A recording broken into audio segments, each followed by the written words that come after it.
श्रद्धेय बाळासाहेब आंबेडकर साहेब, प्रकाश अण्णा शेंडगे साहेब, TP Munde sir व सर्व जमलेल्या तमाम ओबीसी बांधवांनो, श्री संत भगवान बाबाची शपथ घेऊन सांगतो, आपण संख्येने जास्त असूनही केवळ विधानसभेत कमी आहोत म्हणून आपल्या आरक्षणावर आरक्षण लुबाडण्याचं काम सुरू आहे. एवढंच सांगतो, माझ्या शेवटी पुन्हा एकदा संकटाची वेळ आलेली आहे. हा संबंध ओबीसी समाज एकत्र मूठ आपण वज्र मूठ करून या व्यासपीठावरती प्रकाश अण्णा शेंडगेंच्या माध्यमातून या ठिकाणी निळ्या झेंडा आणि पिवळा झेंडा. पाटील कसं असतं ती, मी काही दिवसापूर्वी महाराष्ट्राच्या बाहेर गेलो आणि त्या ठिकाणी मराठी बोलत होतो आणि मराठी बोलत असताना त्या ठिकाणी मला मुश्या अशा मोठ्या होत्या माझ्या उमाजी नायकांसारख्या, आणि त्या मुश्या बघून त्या लोक मला कन्नडमध्ये बोलायला लागले. प्रकाश अण्णा शेंडगे साहेब या ठिकाणी महाराष्ट्रामध्ये सुद्धा हीच परिस्थिती निर्माण होणार आहे आणि ती परिस्थिती निर्माण होऊ नये. पंचायत समिती, जिल्हा परिषद आज बी त्यांच्याच ताब्यात आहेत आणि कुठेतरी थोडं बहुत ठिकाणी आपण उभं राहतो. माझा दाखला करत असताना माझी आई सांगते, तुझी जात कुठली आहे म्हणल्यानंतर माझी अडाणी आई सांगते, वडरल्या वडर. मग त्या ठिकाणी मराठा समाजाच्या आमच्या तुळजापुरातले जी की चोपड्या घेऊन 150 घालत असताना जात का सांगितली नाही, मराठा का सांगितलं, त्यावेळेस का भूपी सांगितलं नाही. स्वातंत्र्य देणारे आणि त्याच्यासाठी अहोरात्र झटणारे या महाराष्ट्राच्या कर्मभूमीतील महामानवांना विनम्र अभिवादन. या महान एल्गार मेळाव्यासाठी आवर्जून उपस्थित असलेले महाराष्ट्रातील तमाम वंचिताचे नेते, राष्ट्रीय अध्यक्ष, आमचे वंचित बहुजन आघाडीचे राष्ट्रीय अध्यक्ष श्रद्धेय बाळासाहेब आंबेडकर, प्रकाश अण्णा शेंडगे, प्राध्यापक टीपी मुंडे सर, वंचित बहुजन आघाडीचे उपाध्यक्ष किसनजी चव्हाण सर, अनिलांना जाधव आणि इतर ओबीसी समाजाचे मान्यवर आणि या महाएल्गार मेळाव्याला एक साजेस आकार देण्यासाठी अनेक अडथळ्याची शर्यती पार करून आपण या ठिकाणी जमलेल्या माझ्या बहादर ओबीसी बंधू आणि भगिनींनो, या ठिकाणी मी तुमचा जास्त वेळ घेणार नाही. सर्वजण आपण पाहतो की या महाराष्ट्रामध्ये जाती व्यवस्था निर्माण होऊन खूप वर्ष झाली, परंतु बारकाईने जर पाहिलं तर जाती व्यवस्था आता उदयाला यायला लागली की काय असं वाटायला लागलेलं आहे. माझा प्रश्न असा आहे, या सरकारचं डोकं ठिकाणावर आहे की नाही याची शंका यायला लागलेली आहे.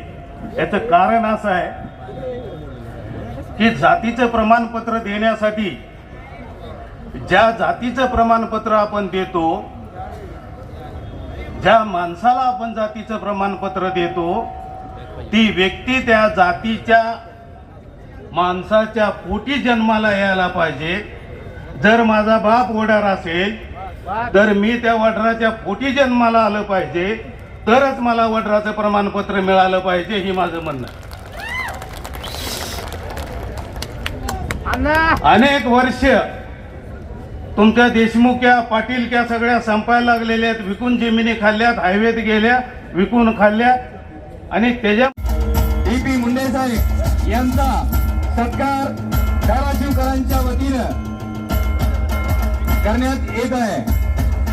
आपल्याला विनंती आहे थोडीशी शांतता राखावी.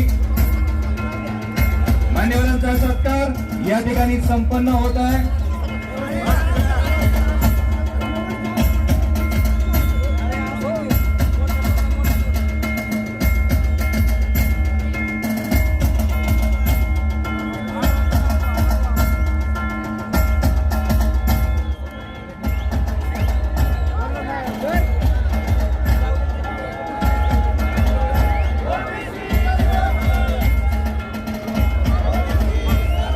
मान्यवरांच्या सत्कारानंतर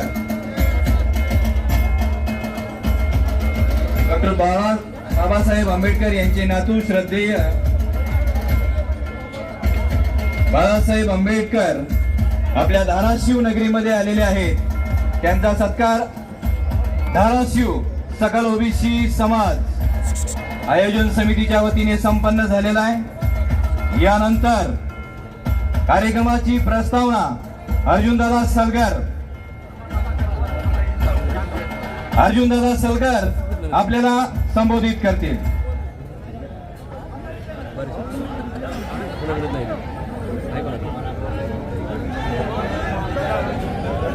संबंध महाराष्ट्रातील उपेक्षित, वंचित, ओबीसी समाजाला न्याय मिळवून देण्यासाठी रात्रीचा दिवस करून लढत असलेले ओबीसीचे नेते माननीय प्रकाशअण्णा शेंडगे यांनी 340 कलम निर्माण करून ओबीसी समाजाला आरक्षणाचा हक्क दिला. ओबीसीच्या आरक्षणासाठी स्वतःचा मंत्रिपदाचा राजीनामा दिला. असे डॉक्टर बाबासाहेब आंबेडकरांचे नातू ओबीसी आरक्षणाच्या समर्थनात उतरलेले श्रद्धेय बाळासाहेब टीपी मुंडे साहेब आणि उपस्थित असलेला सर्व ओबीसी बांधवांनो, देशामध्ये ज्यावेळेस राज्यामध्ये जमिनी वाटप झाल्या त्यावेळेस त्या सर्व जमिनी पाटील देशमुखांनी वाटून घेतल्या. स्वातंत्र्याच्या लढ्यामध्ये आम्ही लढलो, आमच्या पूर्वजांनी बलिदान दिलं. बांधवांनो, देशामध्ये राज्यामध्ये सत्ता स्थापन झाल्या तर त्या सत्ता पवार, पाटील, चव्हाण, देशमुखांनी वाटून घेतल्या.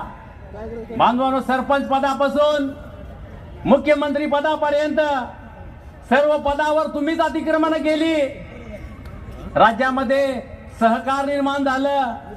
बांधवांनो, धवल क्रांती झाली, हरित क्रांती झाली. देशामध्ये सहकाराच्या माध्यमातून सर्व संस्था तुम्हीच उभा केल्या, तुमच्याच घशात घातल्या. तुम्ही साखर सम्राट, तुम्ही शिक्षण सम्राट, तुम्ही दूध सम्राट झालात. बांधवांनो, 550 पेक्षा जास्त संस्थान खालसा करून ह्या देशामध्ये संसद निर्माण झाली, लोकशाही निर्माण झाली. परंतु बांधवांनो, त्या लोकशाहीचा खरा अर्थ तुम्ही ह्या उपेक्षित बांधवांना कळू दिला नाही. वेगवेगळ्या संस्थांच्या सत्तेच्या माध्यमातून तुम्ही पुन्हा सम्राट झालात.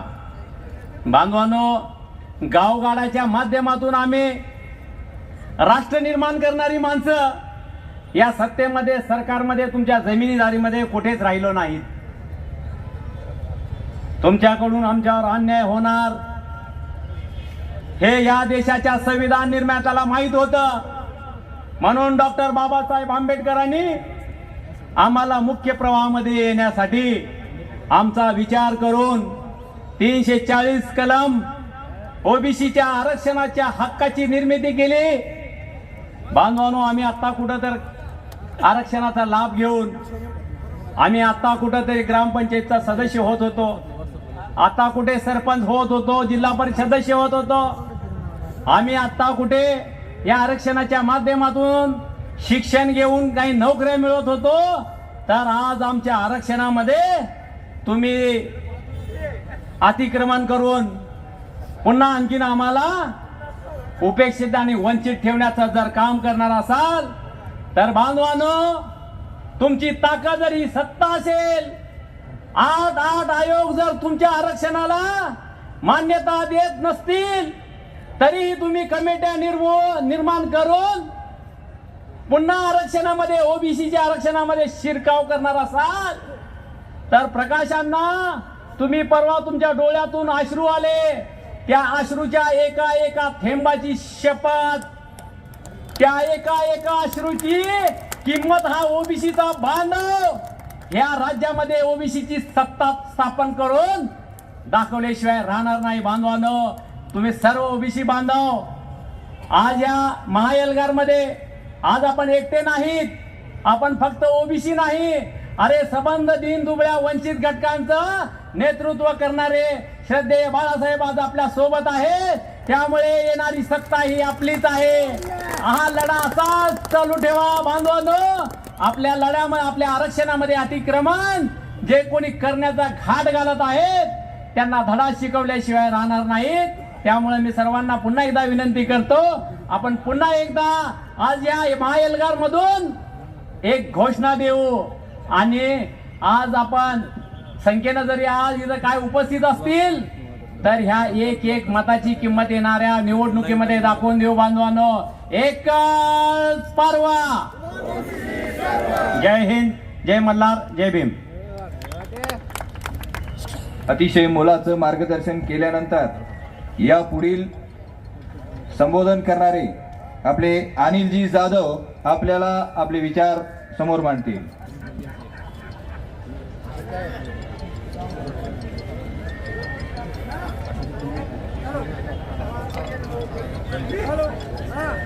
महाराष्ट्राचे आराध्य दैवत छत्रपती शिवाजी महाराज, विश्वरत्न डॉक्टर बाबासाहेब आंबेडकर, सर्व महापुरुषांना मी अभिवादन करतो. इथं उपस्थित असलेले भारतरत्न डॉक्टर बाबासाहेब आंबेडकर यांचे नातू आदरणीय प्रकाश आंबेडकर साहेब, T P. Munde sir, Chandrakant Bawaskar, JD.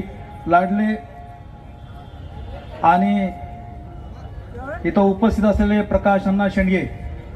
खरं तर नाव घेण्याचा हा वेळ नाहीये. भटक्या विमुक्त नेतेचे आमचे किसन चव्हाण सर, जाधव सर, उपस्थित असलेले सर्व ओबीसी बांधव की वडार समाज ही जागृत झालं पाहिजे. ओबीसी मध्ये आपण येतो, ओबीसी मध्ये असताना सुद्धा आम्हाला जातीच्या दाखल्या नाहीत, आम्हाला कुठली सुविधा नाही, आम्हाला मतदान यादीत नाव नाहीत, आम्हाला कुठली सुविधा नसताना आमचे चेले चपाटे नेते मंडळी आज यांचे RSSच्या ताटाखालचे मांजर झाले. आज मी त्यांना सांगू इच्छितो, ओबीसी बरोबर या, आदरणीय बाळासाहेब आंबेडकर बरोबर तुम्हाला सगळ्यांना न्याय भेटल, मी एवढं सांगतो. आणि ज्या वेळेस या महाराष्ट्रामध्ये आम्ही एखादा सभे घेईल, सर्व महाराष्ट्राच्या वडार बांधवांना मी या ओबीसीच्या मेळाव्यातून आवाहन करतो, तुम्ही एकत्र या, एकजूट व्हा, आदरणीय बाळासाहेब आंबेडकरांच्या पाठीशी उभं राहा. अरे देशातली लोक सुद्धा बाळासाहेब आंबेडकर मला उमेदवारी दिली, लाखभर मत 8 दिवसात घेतली. ही ताकद बाळासाहेब आंबेडकरांची, ही फक्त आंबेडकर करू शकतो. आणि म्हणून मी निवडणूक म्हणत नाही. आज आपल्या पोटावरती विषय आहे, आज आपली पोटाचे खळगे भरायचे विषय आहे. आज आपल्याला हक्काने लढायचंय. या महाराष्ट्रामध्ये एकजुटी, एक ताकदीने एकत्र व्हा. मी म्हणतो, जे कोणी आता लाचार होत असतात त्यांना सोडून द्या आणि बाळासाहेब आंबेडकरांच्या बाजूनी, बाळासाहेब आंबेडकरांच्या पाठीशी उभं राहा. साहेब नेहमी सांगतात, अरे आपल्यात भांडणं करू नका. म्हणजे साहेब नेहमी सांगतात की मी नेहमी सांगत असतो की मराठा समाजाला मी त्यांच्या पाठीशी उभा राहतो, पण कुठला मराठा? जे गरीब मराठा आहेत, ज्यांना कधी आयुष्यात सत्य सोडा तर वंचित आहेत. तुमचे फक्त आर्थिक तुम्ही कमी असाल, परंतु आम्ही सगळ्या घटकातून आम्ही वंचित आहेत, सगळ्या विषयाने आम्ही वंचित आहेत. म्हणून आज या महाराष्ट्रातल्या तमाम बहुजनांना, ओबीसी घटकांना, वडार समाजाला, भटक्यांना सांगू इच्छितो, आज एल्गार आपण या तुळजा भावनेतून आपण पुकारलेला आहे माझ्या माध्यमातून. तर सर्व वडार बांधवांना मी म्हणतो एकत्र या आणि वंचित बहुजन आघाडी हा भाग नाही, पण ओबीसीचे संघटक म्हणून आपण एकत्र आलो पाहिजे, एवढाच आपल्याला बोलतो आणि इथं थांबतो. श्रद्धेय बाळासाहेब आंबेडकरांचा मोलाचं मार्गदर्शन. आरक्षण कुणी दिलं? आरक्षण कुणी दिलं? सांगा ना, कुणी दिलं आरक्षण? आरक्षण कुणी दिलं? बाबासाहेब आंबेडकरांनी कशाच्या माध्यमातून आरक्षण दिलं? कशाच्या माध्यमातून आरक्षण दिलं? तिकडून आवाज येत नाही. कशाच्या माध्यमातून आरक्षण दिलं? कशाच्या माध्यमातून आरक्षण दिलं? देशामध्ये बसणारे जे भाजपा रेशनवादी लोक आहेत, 2024 ला संविधान बदलाची भूमिका घेतात. त्यांना बाबासाहेबांनी लिखित जे संविधान आहे की ज्या संविधानाच्या माध्यमातून या देशामधला शेवटचा माणूस ताटकण्याने उभा राहिलाय, ते संविधान बदलायचं आहे. तुम्ही आरक्षण बचाव म्हणतात, तुम्ही आरक्षण मागतात, रॅली निघाली तिकडं, आम्हाला आरक्षण द्या, आम्ही इथं बसलोय, आमचं आरक्षण वाचवा. अरे संविधानात जर राहिलं नाही तर तुमच्या आरक्षणाला काय अर्थ आहे? संविधान राहिलं नाही तर तुमच्या आरक्षणाला काय अर्थ आहे? आणि म्हणून ओबीसीच्या नेत्यांना मी विनंती करतो, नम्रपणे विनंती करतो, शेंडगे साहेब, पीटी मुंडे साहेब, आणखी जे कुणी नेते असतील, इथून पुढच्या काळामध्ये आरक्षण बचाव मेळावा करू नका. करायचा असेल तर संविधान बचाव मेळावा करा. त्याची गरज आहे तुम्हाला बोलायचं का? 75 वर्ष झाली, 85% लोक तुमचे आमचे सर्वजण आहेत. सत्ता भोगणारे कोण? मत देणारे आम्ही. सत्ता भोगणारे ते आश्रितासारखं एका तिकिटासाठीच्या प्रस्थापितांच्या दारात बसतोय आपण. मला तिकीट द्या, मला तिकीट द्या, मला खासदार करा, मला मंत्री करा, मला आमदार करा. हे कधीतरी बंद केलं पाहिजे. आश्रिताचं जगणं, गुलाबीचं जगणं लाथाडलं पाहिजे. आणि ताटकणीनं छत्रपती शिवाजी महाराज समोर आहे, त्यांच्या साक्षीनं हा मेळावा होतोय, त्यांच्या पायथ्याला हा मेळावा होतोय. छत्रपती शिवाजी महाराजांनी ज्या पद्धतीने बहुजन समाजाला एकत्रित करून रयतेचं राज्य निर्माण केलं, आपणही आपलं राज्य निर्माण करू शकतो. करू शकतो ना? करू शकतो ना? त्याच्यासाठी दुसऱ्याच्या दारात उठावा लागणार आहे. झोपडी का असे ना, पण स्वतःची झोपडी असली पाहिजे असे बाबासाहेब म्हणाले होते. भाड्याच्या बंगल्यात राहण्यापेक्षा स्वतःची झोपडी निर्माण करा. आदरणीय बाळासाहेब आंबेडकर 40 वर्ष स्वतःची झोपडी निर्माण करतात, सत्तेमध्ये जाण्याचं स्वप्न बघतात. आम्ही सर्वजण ते करणार आहोत की नाही? 2001 घुसला तरी आमचे सगळे पोलीस बांधव मित्र शिट्ट्या मारू मारू बिया जाऊ. एक पारदिन एक भिल गेला तरी जागा राहते, पण त्या रस्त्याने जायचं नाही. कोयत्याची तलवारीची कोयत्याची भाषा करायची नाही. बाबासाहेबांनी एक सुंदर आम्हाला हत्यार दिलंय समाज परिवर्तनाचं, आणि ते हत्यार म्हणजे मतदान आहे. त्या मताचा वापर करा, त्या मताचा वापर करा 2024च्या निवडणुकीला. मित्रांनो, इथले जे प्रस्थापित आहेत, जे तुम्हाला तुमच्यातलं आरक्षण घेऊ पाहतात, आमची स्पष्ट भूमिका आहे बाळासाहेबांची. गरीब मराठ्यांचं ताट वेगळं, ओबीसीचं ताट वेगळं. शरदराव आले, वसंतराव आले, विलासराव आले, नारायणराव आले, अशोकराव आले, एकनाथराव आले. गरीब मराठ्यांना आरक्षण देऊ शकले नाही. गरीब मराठ्यांनी आमच्या सोबत यावं, बाळासाहेबांच्या सोबत यावं. एकदा गरीब मराठ्यांना पण आरक्षण मिळेल, ओबीसीचं आरक्षण स्वतंत्र राहील. अशा पद्धतीची लढाई लोकशाहीमध्ये कुणी मागणी करू शकता ओबीसी मधून द्यावं, पण देता येतं का? ओबीसींना आरक्षण बाजूला ठेवून गरीब मराठ्यांना आरक्षण द्यायचं असेल तर महाराष्ट्रामध्ये या देशामध्ये एकमेव नेता देऊ शकतो, आणि ते म्हणजे श्रद्धेय बाळासाहेब आंबेडकर. मित्रांनो, 2024च्या मताचा वापर करा. मतदान हे शस्त्र घ्या, मतदान हे हत्यार घ्या आणि सत्ता पलटून टाका, एवढीच अपेक्षा आहे. आणि मी तारीख करतो, पुन्हा एकदा तुम्हाला धन्यवाद देतो, या ठिकाणी थांबतो. बाळासाहेबांच्या सोबत राहा. आदरणीय बाळासाहेब आंबेडकर, तू मागे बढो. वर हात करून जाण आहे की नाही? छत्रपती शिवाजी महाराजांचं राज्य आम्ही निर्माण केलं. छत्रपती शिवाजी महाराजांच्या सोबत आम्ही होतो. ती जिगार आणि ती हृदयातली धाक आदरणीय बाळासाहेब आंबेडकरांकडे आहेत. किती नुकसान झालं तरी बाळासाहेब जातात. आणखीन एक विनंती करतो, शेंडगे सर, जेव्हा भटक्यांवरती हल्ले होतात तेव्हा मोठे भाऊ म्हणून जरा आमच्या समाजाच्या पालावरती पण जात जा. बाळासाहेब त्याचा विचार करत नाही. बाळासाहेब निघतात आणि जातात. तुम्ही पण जावं एवढी अपेक्षा व्यक्त करतो आणि विनंती करतो. एक घोषणा द्या, आदरणीय बाळासाहेब आंबेडकर, तू मागे बढो. आदरणीय बाळासाहेब आंबेडकर, तू मागे बढो. जय भीम, जय संविधान, जय संविधान, जय संविधान. वक्त्यांनी मग आज ओबीसी इथं कमी का आले? कारण इथल्या प्रस्थापित जे खासदार आमदार जे झाले आतापर्यंत, ज्यांनी तुमचे गुलाल, आपण गुलाल त्यांचे उधळले, आतापर्यंत त्यांचे गुलाल आपण उधळत होतो, त्यांच्या प्रत्येक विजयामध्ये आपण होतो. पण आज जरांगे पाटलांच्या माध्यमातूनच आपण एकत्र आलो.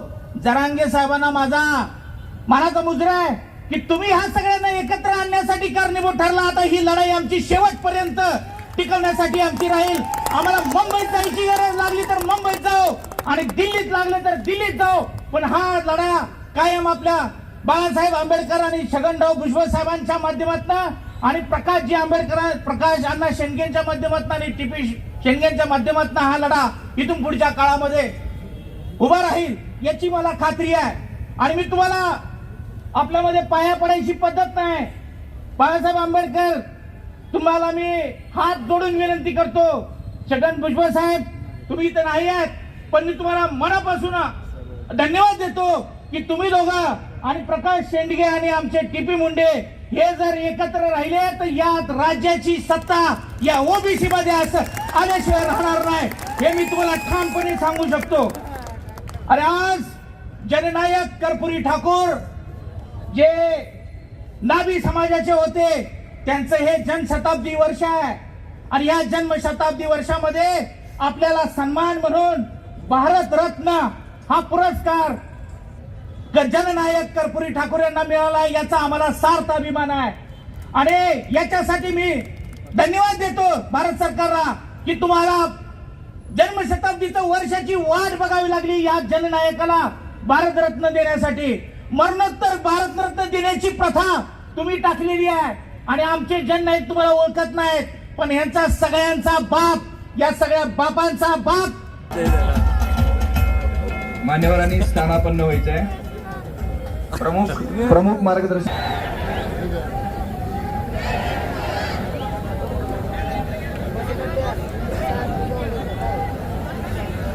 महाराष्ट्राच्या आराध्य दैवत छत्रपती शिवाजी महाराज, आरक्षणाचे आद्यप्रणेते छत्रपती शाहू महाराज, बहुजनांच्या शिक्षणाचे द्वार खुले केले ते महात्मा ज्योतिबा फुले.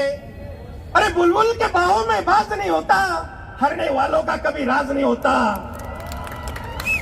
बुलबुल के बाहों में बाज नहीं होता, हरने वालों का कभी राज नहीं होता. हमें तो सर झुकाने की आदत नहीं, अरे हमें तो सर झुकाने की आदत नहीं, क्योंकि झुके हुए सर पे कभी ताज नहीं होता. मित्रांनो, आपण सगळ्यांनी स्वाभिमानी बनायचं आहे आणि आपण जर सगळे एससी एसटी ओबीसी एकत्र आलो तर परिवर्तन सहज शक्य आहे. सहज का शक्य आहे? कारण या ओबीसी आरक्षणाला कुठंतरी हे काही समाज, जो सक्षम समाज आहे, तो कुठंतरी बोट लावायचं काम करत आहे की जो फक्त 12% आहे. या महाराष्ट्रात हा सक्षम समाज हा 12% आहे. त्यांना सगळंच मिळालंय, त्यांना नुसतं आरक्षण नाही तर सगळंच मिळालंय आणि त्या कुठल्याही आरक्षणात घुसतात. मग ते आमचं ओबीसी आरक्षण असू दे की ईडब्ल्यूएस आरक्षण असू दे की ओपन असू दे, हे सगळं त्यांचंच असतं. ते मानायला तयार नाहीत की या देशामध्ये इथला जो मागासवर्ग समाज आहे जो त्यांचा हिस्सा आहे हे ते मानायला तयार नाहीत. तरी मित्रांनो, आपण सगळ्यांनी काय करायचं आहे, आता समोर 2024 येत आहे आणि या 2024 मध्ये आपल्याला एक परिवर्तन घडवायचं आहे. पण त्यापूर्वी या मराठा समाजाचं आंदोलन म्हणजे एक प्रकारची हुकुमशाही. एक जरंगे पाटील हे सरकारला कसं वेठीस धरून प्रत्येक वेळी आपल्या मागण्या बदलून सरकारला बाध्य करतायत, त्या मागण्या तुम्ही मान्य केल्या पाहिजे. आणि त्याकरता सगळा खोटा सर्वे, बोगस सर्वे करण्यात येत आहेत आणि बोगस सर्वे त्याने अर्धा केलेला पण आहे. मित्रांनो, ते बोगस सर्वे करत कुठे चाललं जातं तर आपल्या मुंबईकडे. प्रत्येकाला मुंबईचं अट्रॅक्शन असतं. का असतं तर मुंबई ही जरी महाराष्ट्राची राजधानी असली तरी देशाची आर्थिक राजधानी आहे. ज्या देशाचा आर्थिक डोलारा आहे तो आपल्या मुंबईवर अवलंबून आहे. आणि आपल्याला माहिती करून देतो की त्या मुंबईच्या तिन्ही बाजूने हा आगरी समाज, आगरी, कोळी, भंडारी, कुणबी समाज पसरलेला आहे आणि तो मुंबईचं रक्षण करण्यास सक्षम आहे. आणि हा मराठा समाज घाबरतो तो तिथल्या आगरी आणि भंडारी समाजाला. जसा इथला वंजारा समाज आक्रमक आहे, धनगर समाज आक्रमक आहे, तसा आमच्याकडचा आगरी समाज आक्रमक आहे. आणि मित्रांनो, तुम्ही कायदेशीर लढाई करत असाल तर नक्की करा. आम्ही कधीच गरीब मराठ्यांच्या आरक्षणात विरोध केला नाही, परंतु आमच्या ताटातलं आरक्षण जर काढण्याचा प्रयत्न केला तर एक वेळ मुंबईत परत जाल. पण येणार कुठला परत? तिन्ही साईडनी आगरी समाज पसरला आहे आणि एका साईडनी समुद्र आहे. एकतर समुद्रात जीव द्यायला लागेल, कारण आमच्या साईडनं आम्ही सोडणार नाही, कारण त्याच्या पुढे घाटीच आहे. तरी लक्षात ठेवा, आम्ही संपूर्ण कटिबद्ध आहोत या आरक्षणाचं संरक्षण करण्यात. आणि त्याबरोबर तुमचं सगळ्यांचं अभिनंदन करून ही परिवर्तनाची लढाई आपण सगळ्यांनी लढायचं आहे. कारण अण्णाने एक महाएल्गाराला ऐलान केलंय की आमचा जर एक आमदार तुम्ही पाडाल तर तुमचे 160 पाडू आणि नक्कीच 160 पाडणार. आपण सगळे एकत्र आलो तर 85% समाज आहे. 85% विरुद्ध 15%.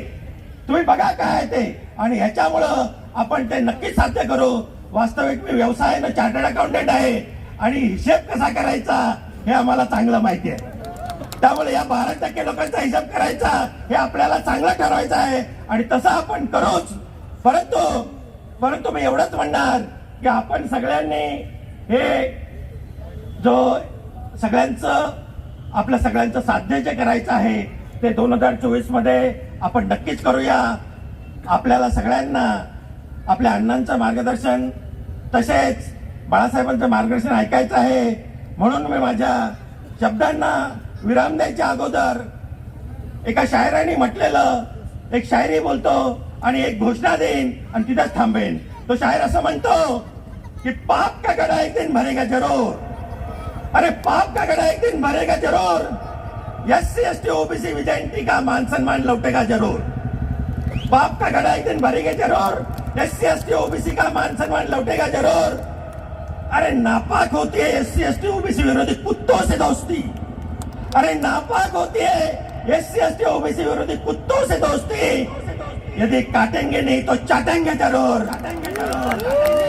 मित्रांनो, एक छोटीशी घोषणा देऊया. साहेबांचे नातू आदरणीय बाळासाहेब, त्याचप्रमाणे छत्रपती शिवाजी महाराजांनी हिंदवी स्वराज्याची स्थापना केली त्यावेळेस सगळ्या त्यांच्या सैन्यामध्ये, त्यांच्या हिंदवी स्वराज्यामध्ये असणाऱ्या सर्वांचा सत्कार केला, परंतु बहिर्जी नाईकांचा सत्कार त्यांना करता आला नाही. का करता आला नाही? कारण बहिर्जी नाईक हे फक्त छत्रपती शिवाजी महाराजांनाच माहित होते. जर छत्रपती शिवाजी महाराजांनी त्यांचा सत्कार केला असता तर त्या हिंदवी स्वराज्याविरुद्ध लढणाऱ्या सर्व परकीयांना तो बहिर्जी नाईक माहित झाला असता. मित्रांनो, बहिर्जी नाईकांची भूमिका तुम्हाला सर्वांना माहितीच आहे. पुढील काळामध्ये 1818 मध्ये पेशव्यांनी आमची वतनं खालसा केली व गड किल्ल्यांची रखवालदारी काढून घेण्यात आली. रामोशी समाज बेघर झाला.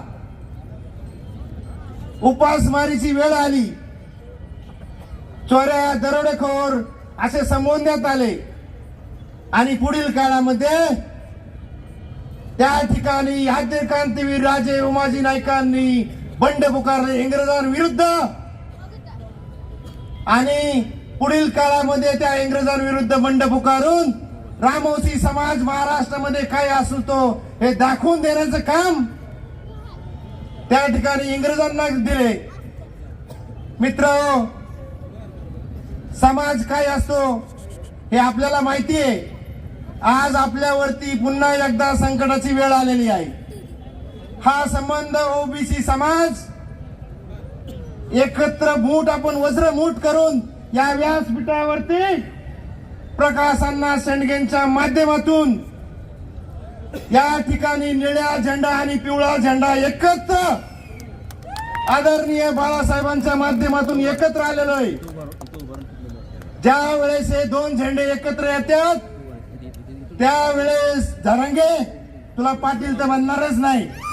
अरे पाटील काय असतं ते आमच्या पश्चिम महाराष्ट्रामध्ये येऊन दाखव. पाटील कसं असतं ती. मी काही दिवसापूर्वी महाराष्ट्राच्या बाहेर गेलो आणि त्या ठिकाणी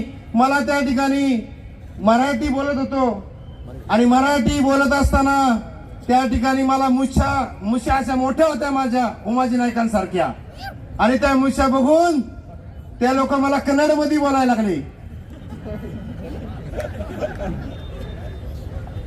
म्हणजे त्या लोकांना त्या ठिकाणी मग मी सांगितलं महाराष्ट्रामधून आलो.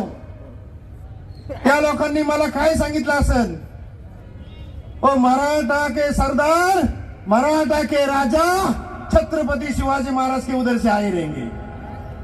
मग मराठा काय आहे हे तुम्ही विसरून जाऊ नका. जरांगाच्या नादी लागून ज्याला गरज आहे त्यांनी ते आरक्षण घ्या. जरांगे तुम्हाला फसवण्याचा प्रयत्न करत आहे. तुम्हाला जर खरं आरक्षण पाहिजे असेल,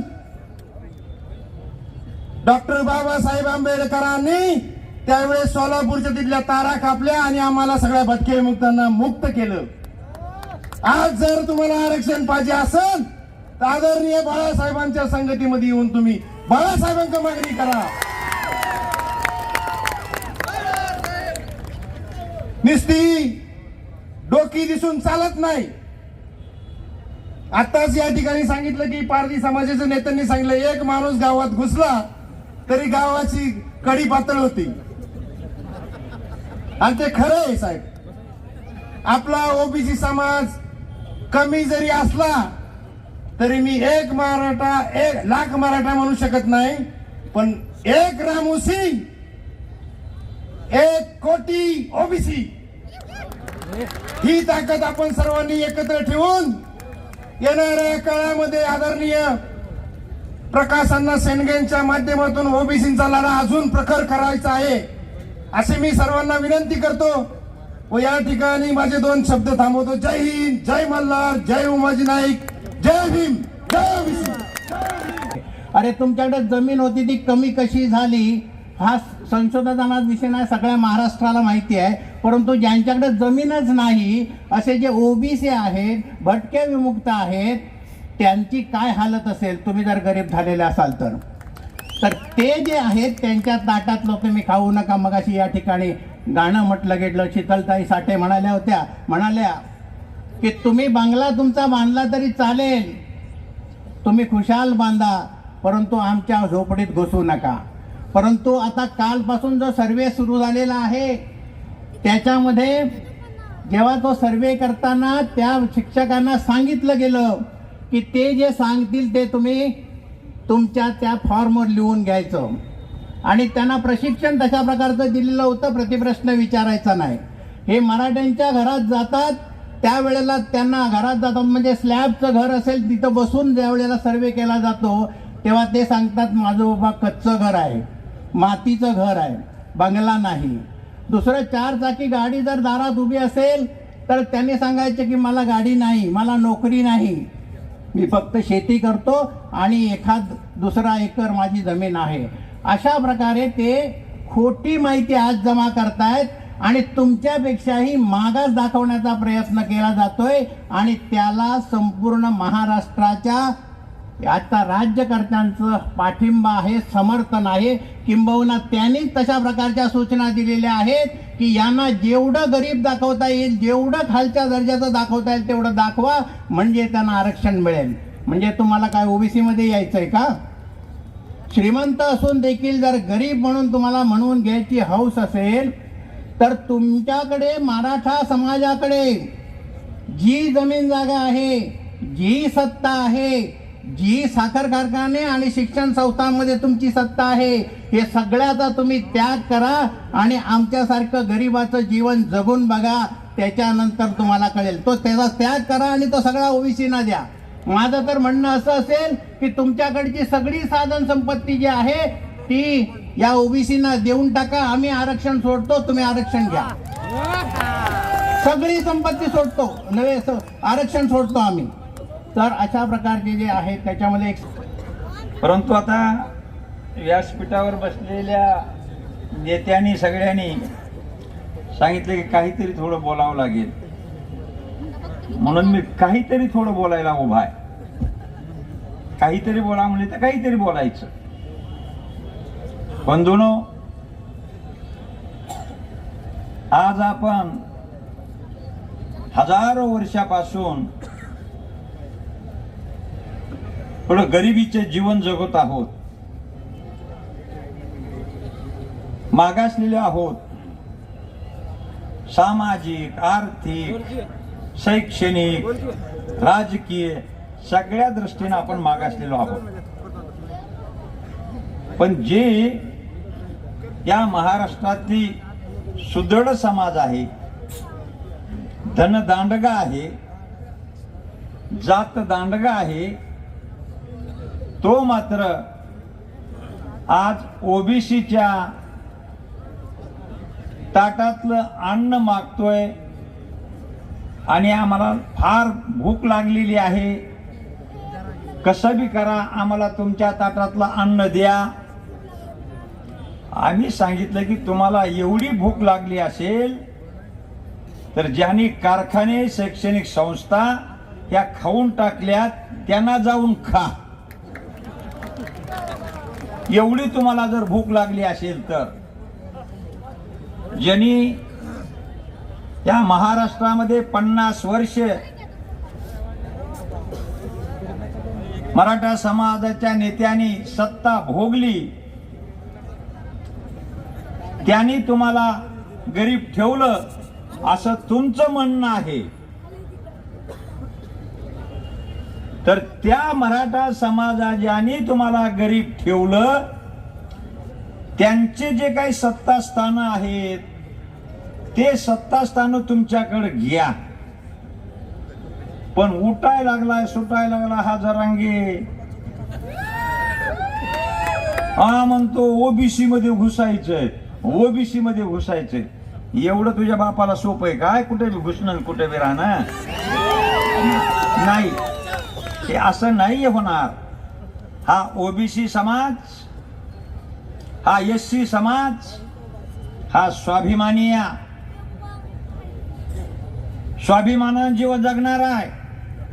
चतकोर रोटी खाईल पण कुणापुढे झुकणारा नाहीये, हे लक्षात ठेवा.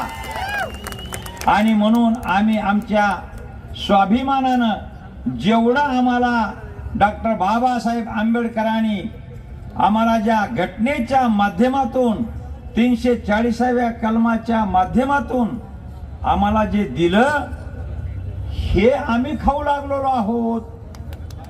तर तुमचं का पोटसूळ उठलं? अरे कारखान्याचे कारखाने खाल्ले, अरे त्याचे लोखंड सुद्धा खाल्लंय. डांबरी रोड केलेत, एवढे मोठे सिमेंट रोड केलेत, त्यांचं सिमेंट बी खाल्लंय आणि डांबर बी प्याला, तरी बी तुमचे पोट भरणात का? एवढे कसे तुमचे पोट मोठे झाले?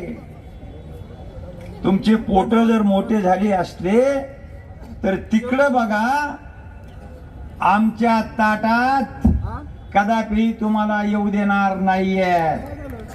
कदापि येऊ देणार नाही. आणि म्हणून या गोष्टीचा नाद सोडा. ओबीसीच्या आणि एससीच्या नादाला लागू नका.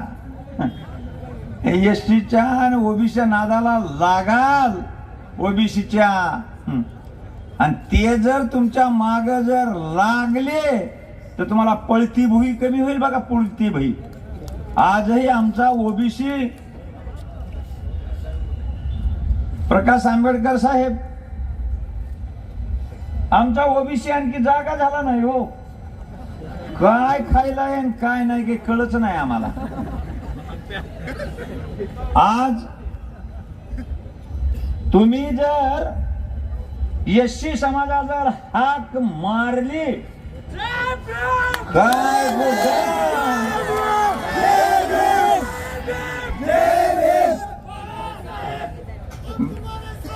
बघा हे बघा काय बघा आता हे आमचा ओबीसी एवढा जागा नाही झाला तर मला काही कळतच नाही का झालं. पण आमचा ओबीसी मात्र देवामध्ये धर्मामध्ये मर्यादेच्या कारणामध्ये चौकड गुंतलाय. चौकड गुंतलाय. तुम्ही मर्यादेच्या कारणामधले एससी समाज बाजूला काढला, तुमच्यात पोतराज होते जे केस कापून टाकले आणि बरोबर निघाला. तसं आता आम्हाला काही कळत नाही तुम्ही काय मंत्र त्यांना दिला ते. तसा तुम्ही आम्हाला ह्या ओबीसीना काय करावं असं जरा मंत्र द्या बाळासाहेब आंबेडकरजी.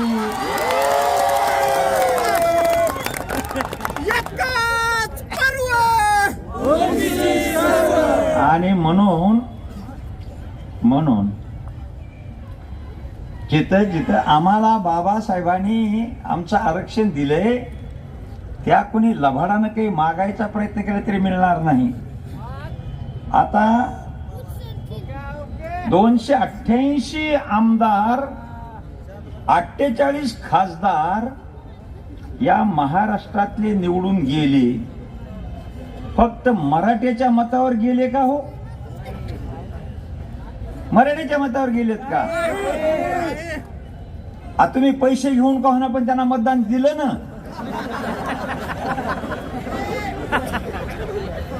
हा? आणि इथंच आपली फसगत होतीये. अरे बाबासाहेबांनी जो दिलेला मंत्र आहे, आता चव्हाण म्हणाले आपल्याला कोयतं नको, आपल्याला कुऱ्हाड नको, आपल्याला काठी नको.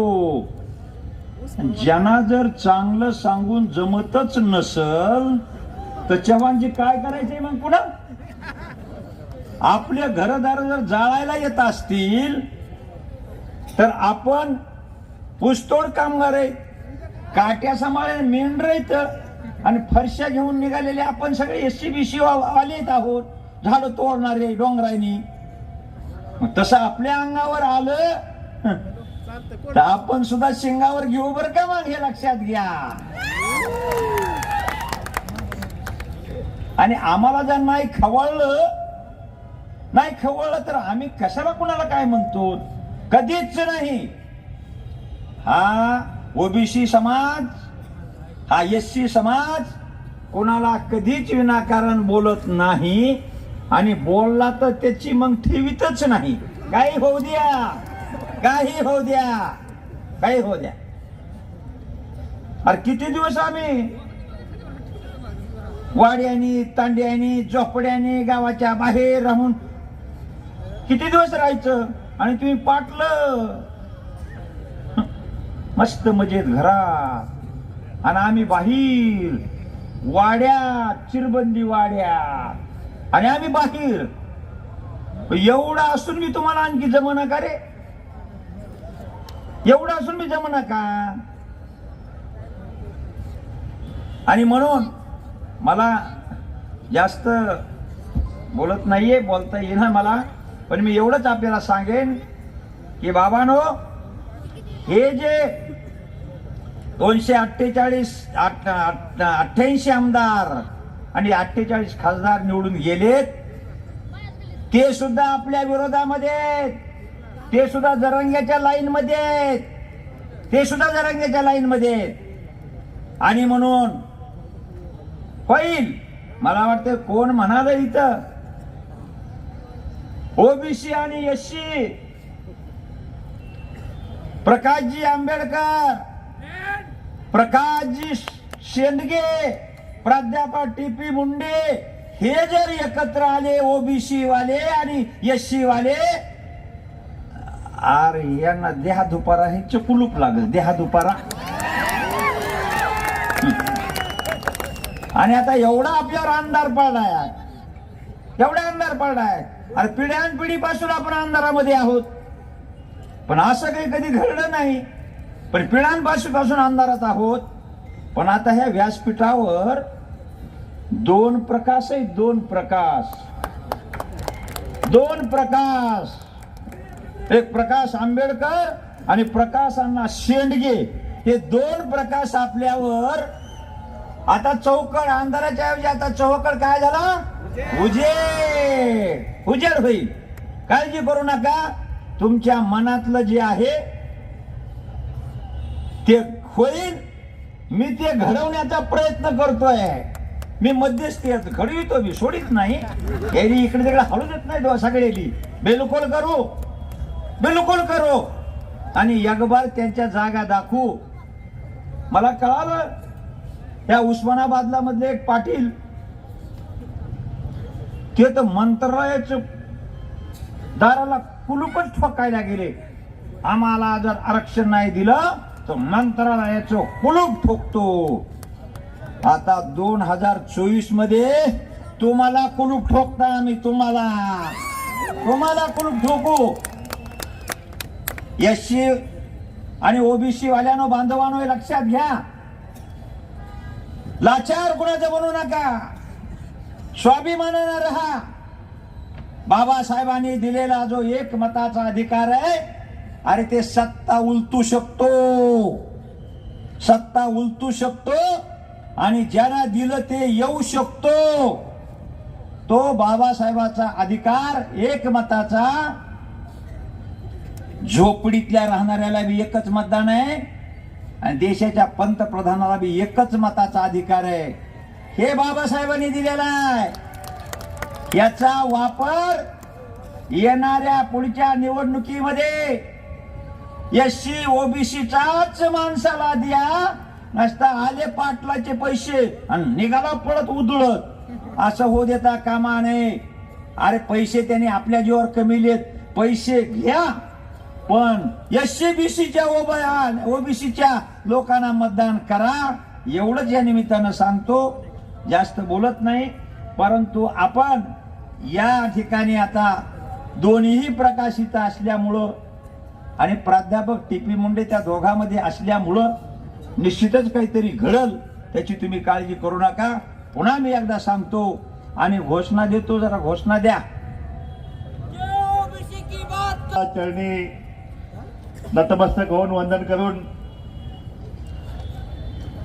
या महाराष्ट्राचं आराध्य दैवत छत्रपती शिवाजी महाराज, छत्रपती शाहू महाराज, महामानव डॉक्टर बाबासाहेब आंबेडकर, महात्मा ज्योतिबा फुले, सावित्रीबाई फुले, पुण्यश्लोक अहिल्यादेवी होळकर यांच्या प्रतिमांना अभिवादन करून आजच्या या धाराशिव नगरीतील ओबीसी महाएल्गार मेळाव्यास आज या ठिकाणी व्यासपीठावर उपस्थित बाळासाहेब आंबेडकर,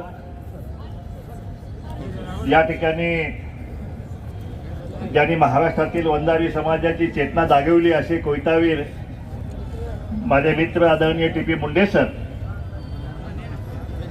ज्यांनी कोकणातील कुणबी समाजाच्या व्यथा आपल्यापुढे मांडल्या, ते आमचे ओबीसी जनमोर्चाचे कार्याध्यक्ष आदरणीय चंद्रकांतजी बावकर साहेब,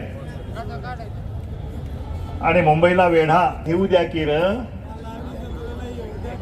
नाही जत्रा नाही आता, काठीनं घोंगडं घेऊ द्या की र, आणि मला बी विधानसभेत जाऊ द्या की र. आता जत्रा बस झाल्या. आता मुंबई विधानसभा आणि मंत्रालयात आपल्याला जायचं आहे आणि म्हणून म्हणलं मी काठीनं घोंगडे घेऊ द्या केलं आणि आपल्याला विधानसभेत आणि पार्लमेंटमध्ये आपल्याला जाऊ द्या केलं. या ठिकाणी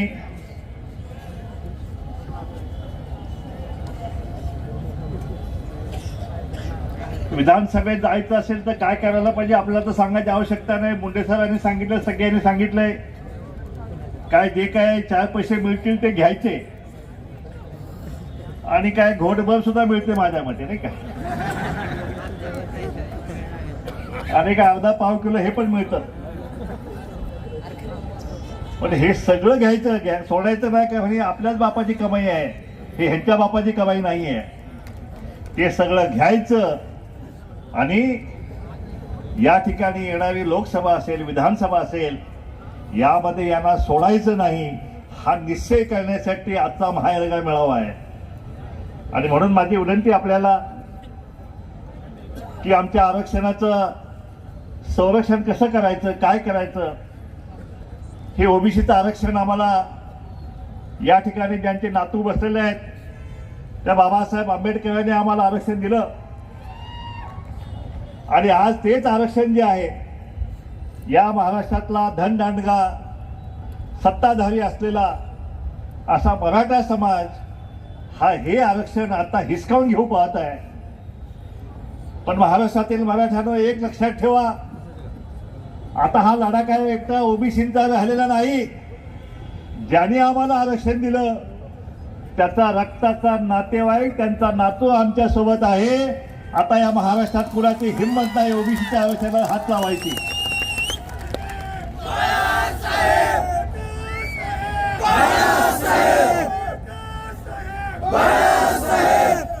मगाशी कुणी सांगितलं की ज्या मंडल आयोगाच्या शिफारशीतून आम्हाला आरक्षण मिळालं त्यावेळी यांनी हे विषाचा प्याला आहे म्हणून सांगितलं. मग आज तुम्हाला हे विष का गोड वाटायला लागलंय बाबांनो? आमचं विष आहे ना, आमचा आम्ही पितोय ना. आणि आज त्याच आरक्षणामध्ये त्या मंडल आयोगाच्या शिफारशी ज्यावेळी ह्याने टोकाचा विरोध केला ते आज मंडळी म्हणतात की आम्हाला ओबीसीतनंच आरक्षण पाहिजे. का रे बाबा, तुला आरक्षण आहे ना? मराठा समाजाला आज या महाराष्ट्रामध्ये घटनात्मक आरक्षण आहे का नाही हा माझा प्रश्न आहे. तर ते आहे, घटनात्मक आहे तर ते पण आहे. आता ह्याने घेतलंय का? ते घेतलंय. किती घेतलंय? 10% 8.5% आरक्षण ह्याने घेतलेलं आहे. पण तरी सुद्धा पोट भरत नाही. नाही म्हणे आम्हाला ओबीसीतलाच पाहिजे, आम्हाला ओबीसीतच पाहिजे, कुणब्याचा दाखला पाहिजे. आता कुणब्यांचे भोग काय असतात तो तुम्हाला बावकर साहेबांनी सांगितलं की लंगोटी घातल्याशिवाय यांच्या घरासमोर जायची सुद्धा परवानगी घेणार नव्हती. मग तुम्हाला ह्याच कुणब्याचा तुम्हाला दाखला पाहिजे ना. मग 10 वर्ष घाला की लंगोटी, बघा काय होतं. हे भोग भोगायचे नाहीयेत, नुसतं सर्टिफिकेट पाहिजे. बॅकडोर एंट्री मुळीच होणार नाही. कारण हे जे भोग तुम्ही न भोगता तुम्ही जे मागताय ह्यालाच सामाजिक आरक्षण म्हणतात. सामाजिक मागासलेपण जे आहे ते तुम्ही भोगलेले नाहीत. एका भवन नावाचा एक मराठा समाज उद्योजक आहे, त्याने म्हणलं बहिष्कार टाका ह्यांच्यावरती, ह्यांच्या रोजगार बंद करा, ह्यांच्या दुकानात सामान सुद्धा घ्यायचं नाही. अशा प्रकारे एक सामाजिक बहिष्कार जो आहे त्या बहिष्काराची सुद्धा भाषा या आंदोलनामध्ये झाली. आणि आता त्या भवनाला मी सांगू इच्छितो की तुम्ही आमच्या बहिष्कार टाकाल, पण आमच्या नाभिक समाज बांधवांनी तुमच्या बहिष्कार टाकला तर उवा मारण्याशिवाय दुसरा काही तुम्हाला काम राहणार नाही. त्यामुळे ही बहिष्काराची बाधा बंद करा आणि सरळ घटनात्मक आरक्षण तुम्हाला दिलेलं आहे ते तुम्ही गुमान घ्या. तुम्ही जर ओबीसीच्या आरक्षणाला नादाला लागाल तर ही ओबीसी जनता जी आहे ते तुम्हाला सोडल्याशिवाय राहणार नाही, तुम्हाला घरचा रस्ता दाखवल्याशिवाय राहणार नाही. आज सत्ता त्यांची आहे, आम्हाला मान्य आहे. इथला आमदार काय नाव त्याचं, कैलास पाटील, आता ओबीसीचा आमदार कळमदार हो इथला आमदार म्हणे मराठ्यांना ओबीसीत आरक्षण द्यायला पाहिजे. म्हणून मंत्राला टाळे मारायला ह्यो पट्ट्या पुढं वार पट्ट्या. तुला काय फक्त मराठ्यांनी मतं दिली मी? ह्या गरिबांची मदतला मिळाली नाही का? आता हे खपवून घ्यायचं नाही. ते मंदिर आमचं पण आहे, त्यात आमचा पण अधिकार आहे. आणि आता 24ला हे पट्ट्या मतं मागा येणार आहे. ह्याचा कार्यक्रम करायचा का? 160 मधले या ठिकाणी किती आहेत? या धाराशिव जिल्ह्यामध्ये 160 मधले माझ्यामधले 3 आमदार आहेत. एक मागासवर्गीय आहे. तिघांची पण विकेट काढायची आहे आपल्याला. तिन्ही हित ओबीसी आणायचे आहेत. आणि एक मागासवर्गीय जो आहे तो बाबासाहेब आंबेडकरांचा भक्त असला पाहिजे. त्याला त्या ठिकाणी निवडून द्यायचा आपल्याला. म्हणजे चावींचा कार्यक्रम ते आपलेच असणार त्या ठिकाणी. आणि हे आपल्याला घडवायचं आहे. त्याशिवाय आपल्याला आता या ठिकाणी महाराष्ट्रात गावागावामध्ये आपल्याला त्या ठिकाणी मानासन्मानानं माणूस म्हणून जगण्याचा अधिकार आपल्याला मिळणार नाहीये. मी काही ऐकलं काही गावातून, ज्या गावात एका दुसरं लोहाराचं कुंभाराचं घर आहे ती मंडळी आता गाव सोडून शहरामध्ये चाललेली आहे. म्हणजे पूर्ण काय आपल्याकडे वाढवून ठेवलेलं आहे हे आपण लक्षात घ्या. आणि म्हणून हे आरक्षण जे आहे हे कुठलाही प्रश्न आपल्याला वाचवायचा आहे. म्हणून आतापर्यंत आम्ही ओबीसी सगळे नेते, भुजबळ साहेब असतील, आम्ही सगळे नेते मंडळी या महाराष्ट्रामध्ये एल्गार सभा घेत होतो. परंतु आता आमच्या सोबत या महाराष्ट्राची तिसरी शक्ती जी आहे ती म्हणजे बाबासाहेब आंबेडकरांची शक्ती, ही आता आमच्या सोबत आहे. त्यामुळं आता ह्या आरक्षणाचा नाद कोणी करायचा नाही. आता ह्याला 440चा करंट आलेला आहे. 400चा माहित आहे ना? 440 करंट माझा कुणाला सोसत नाही. आणि ओ पाहुणं, ओ पाटील, नाद करायचा नाही, नाद करायचा नाही.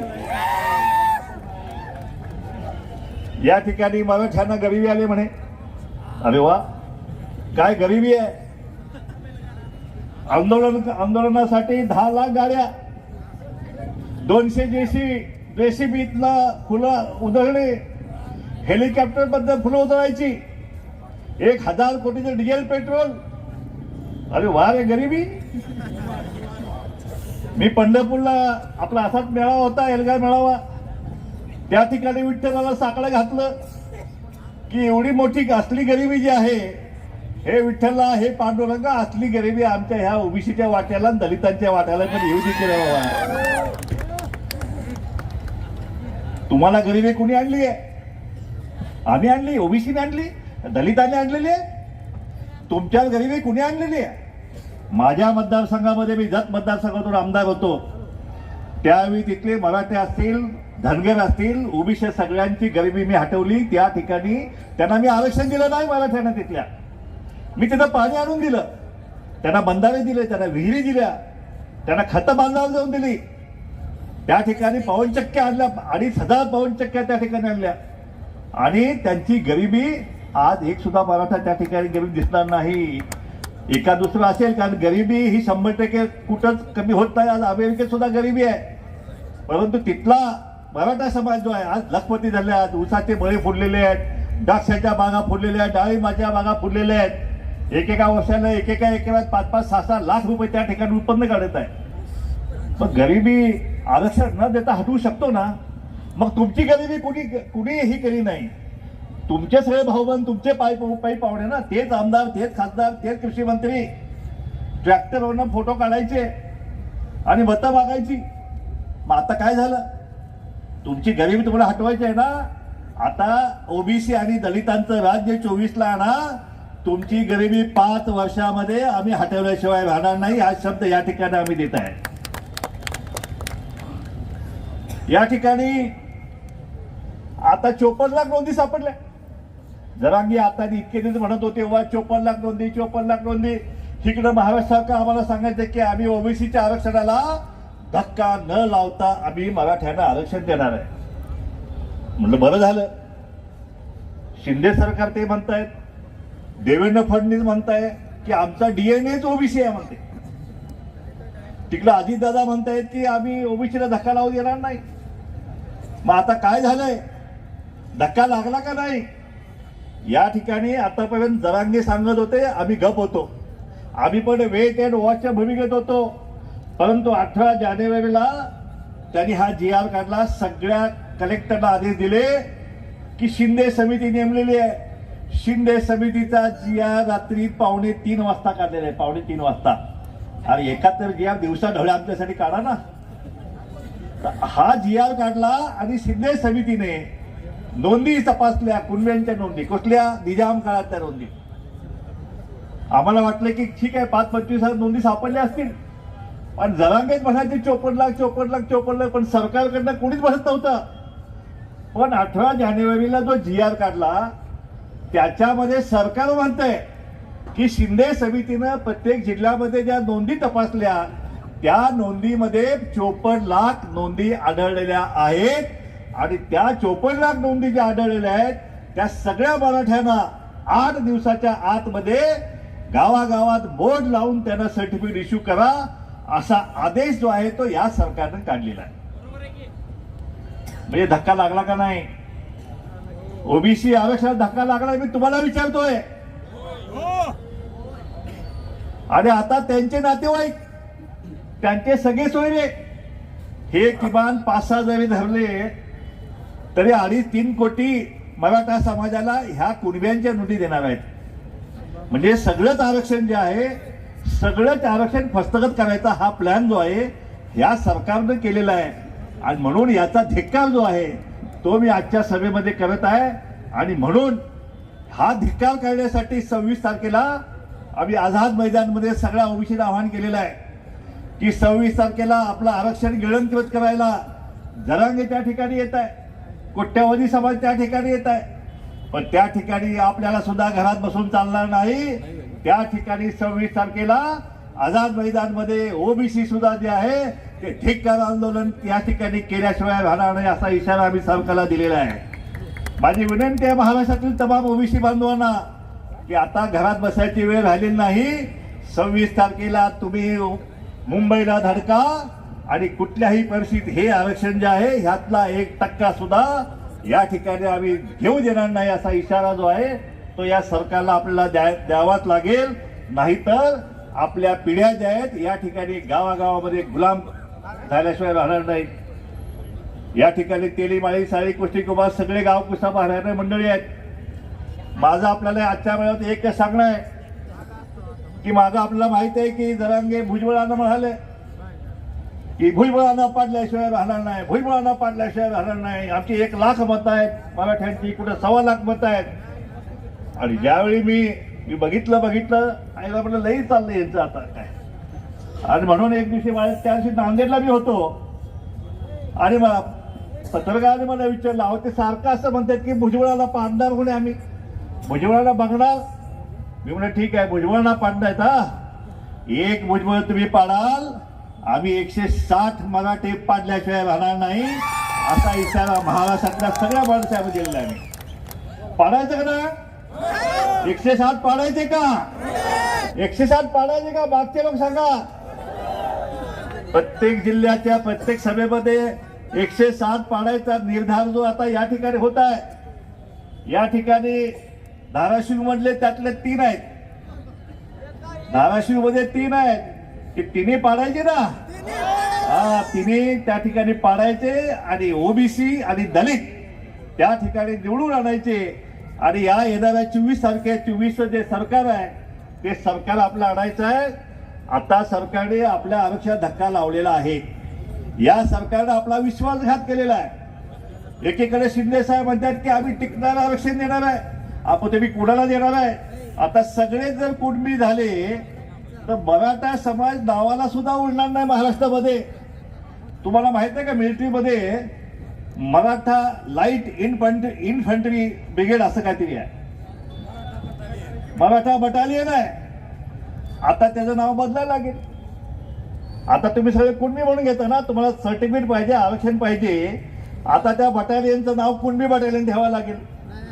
मराठा क्रांती ठोक मोर्चा, आता त्याचं काय करायचं? त्याचं बी नाव आता कुणबी क्रांती ठोक मोर्चा. मराठा महासंघाचं काय करायचं? आता तो पण कुणबी महासंघ होणार का? म्हणजे सगळे मराठी आता कुणबी होणार आहेत. पण एक लक्षात ठेवा, कुणबीचा ज्या मराठ्यानं दाखला घेतला की त्याला पुन्हा मराठा होता येणार नाही, त्याचे परतीचे दोर कापलेले असतील, हा इशारा जो आहे तो इशारा मी या मराठा समाजाला देत आहे, त्याला सावध करत आहे.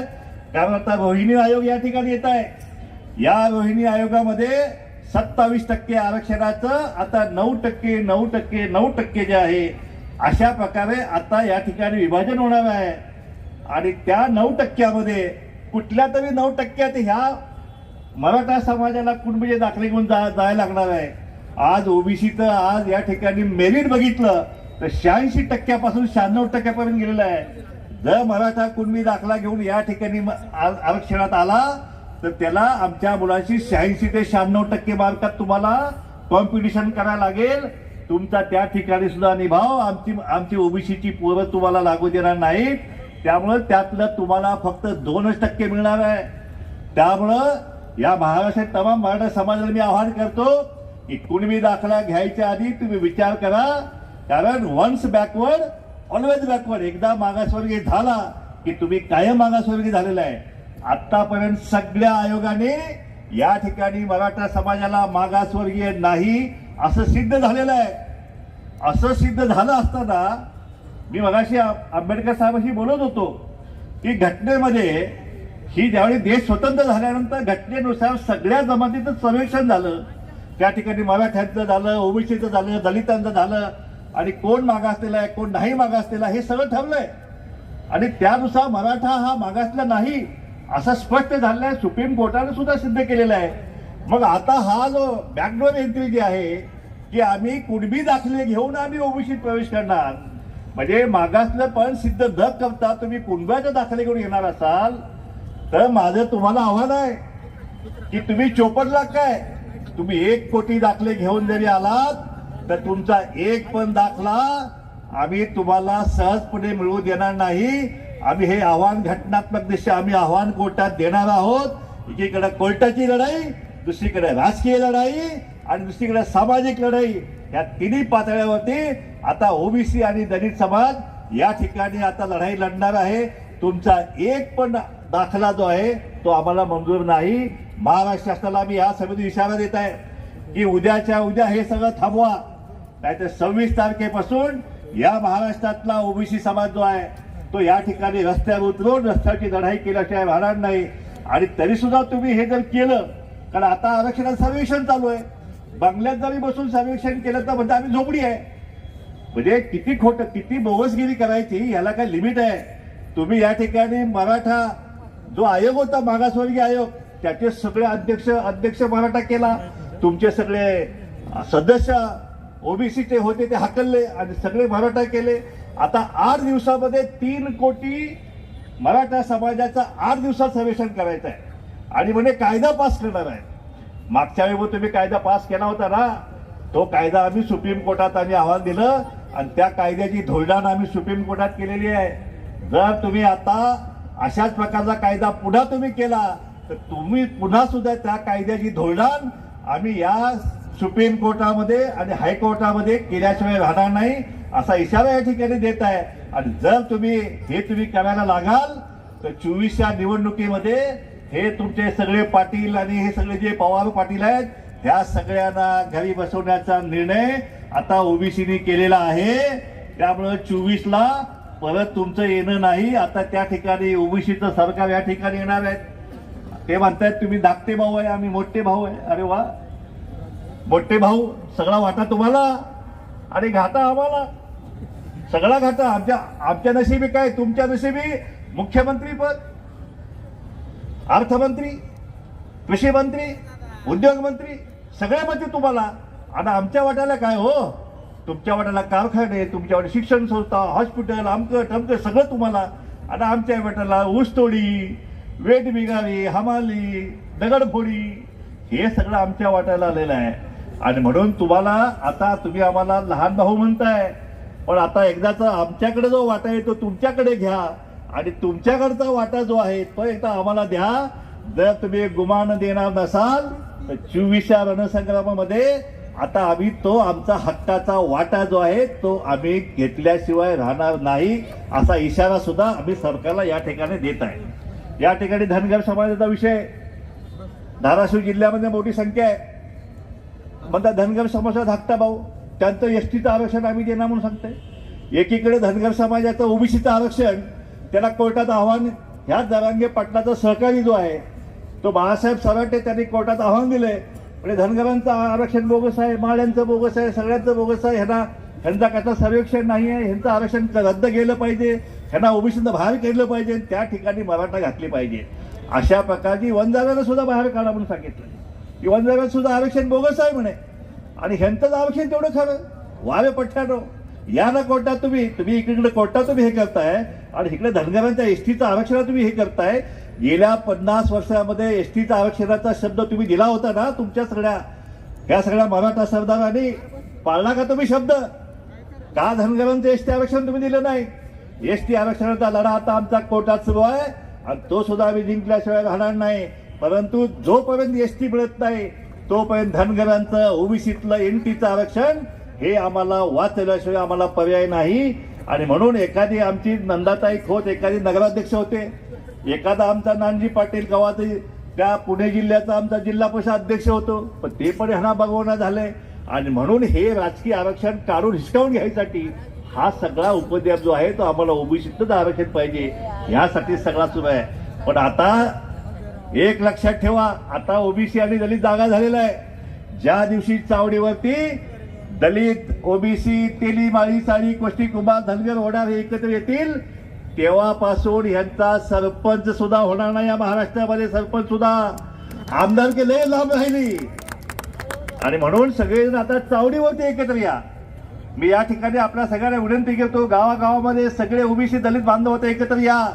आणि पुढचं आपलं हे जे आपली भाजी भाकरी जी आहे ती आपल्या आता हिसकावून गेली ती तर वाचवायचीच आहे. परंतु सत्तेमधला आपला ह्या लोकशाहीतला बाबासाहेबांनी आपला दिलेला वाटा तो सुद्धा आपल्याला हिसकावून घ्यायचा आहे. तो कुठलाही पूर्वी सोडायचा नाही. लोकशाहीची मतपेटीची लढाई जी आहे ती आता आपल्याला लढावीच लागेल. इतकी वर्ष आपण ती लढाई लढली नाही. मतपेटीतून दुसऱ्याचा राजा बाहेर काढला. आता इथून पुढे मतपेटीतून आपलाच राजा आपण बाहेर काढायचा असा निश्चय आपण करून आजच्या सभेतून जायचा आहे. पुन्हा एकदा आपल्या सगळ्यांना धन्यवाद देतो. खूप मोठ्या संख्येने आपण या ठिकाणी आलात आणि या मेळाव्याची शोभा वाढवलीत त्याबद्दल आपल्या सगळ्यांना धन्यवाद देतो. आणि या ओबीसीच्या लढ्यामध्ये 26 तारखेला आपण कसंही करा पण मुंबईला पोहोचा असं धडका असं आवाहन करतो आणि थांबतो. जय हिंद, जय महाराज, जय मल्हार, जय ओबीसी, जय एससी, जय एससी.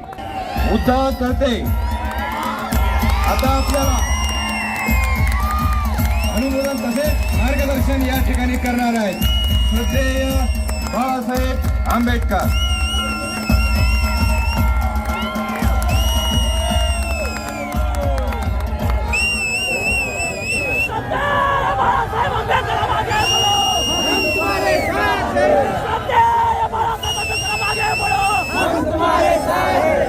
सभेचे प्रमुख आणि त्याच्याच बरोबर ज्यांनी आपल्या समोर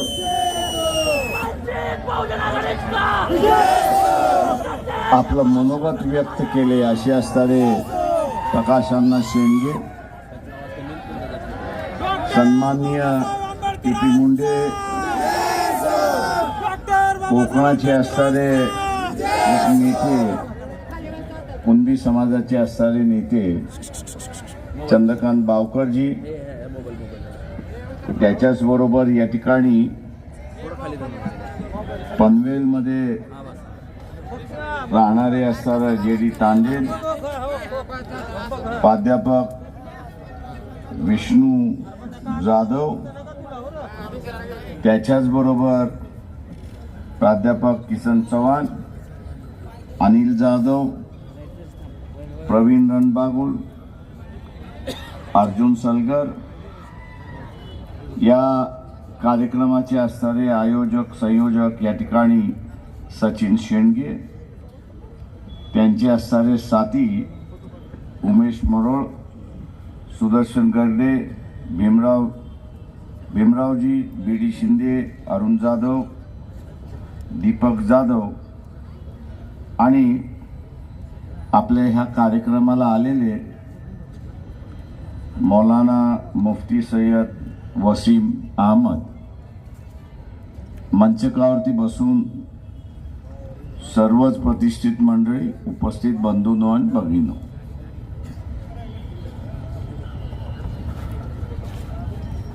जुन्या काळी सत्ता ही जी आहे ही देवळातून चालत असे, पुजाऱ्याकडून चालत असे. या आधुनिक काळामध्ये 21व्या शतकामध्ये सत्तेचं असणारं केंद्र या ठिकाणी बदललंय. आता सत्तेचं असणारं केंद्र हे पार्लमेंट आहे, सत्तेचं असणारं केंद्र हे विधानसभा आहे. आपण बघत असाल की शिवाजी महाराजांचा सुद्धा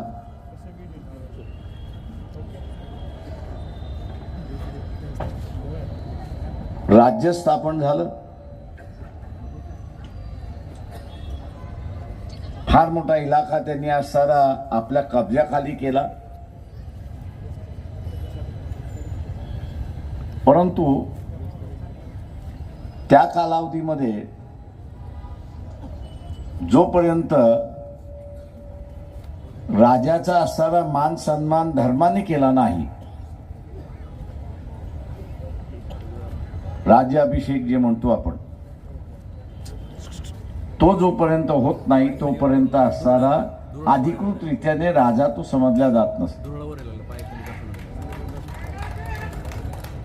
म्हणजे शिवाजी महाराज सत्तेमध्ये होते, राजे होते, पण मान्यता जी आहे ती धर्मसंस्था जोपर्यंत देत नाही तोपर्यंत अधिकृत होत नाही, अशी असणारी परिस्थिती आहे. आणि म्हणून त्यांना असणारा गागा भटांना बोलवून आपला असणारा राज्याचा अभिषेक करून घेतला, अशी असणारी परिस्थिती आहे. आत्ताच्या असणाऱ्या कालावधीमध्ये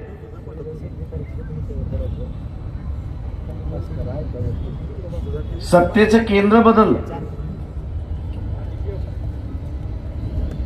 आता भटजीकडे असणारं ते केंद्र राहिलं नाही. ते असणारं केंद्र आता निवडून आलेला आमदार आणि निवडून आलेला खासदार यांनी घेतलेला आहे, हे आपण लक्षात घ्या. ओबीसीला आरक्षण मिळालेलं आहे.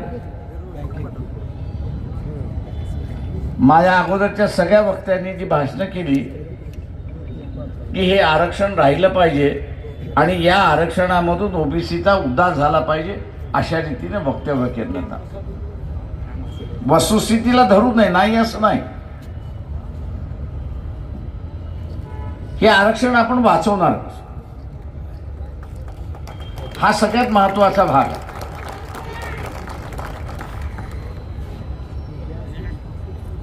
नुसतं वाचवायचं नाही तर उद्याच्या या आरक्षणामधून लोकांचा विकास झाला पाहिजे, हेही आपण त्या ठिकाणी पाहिलं.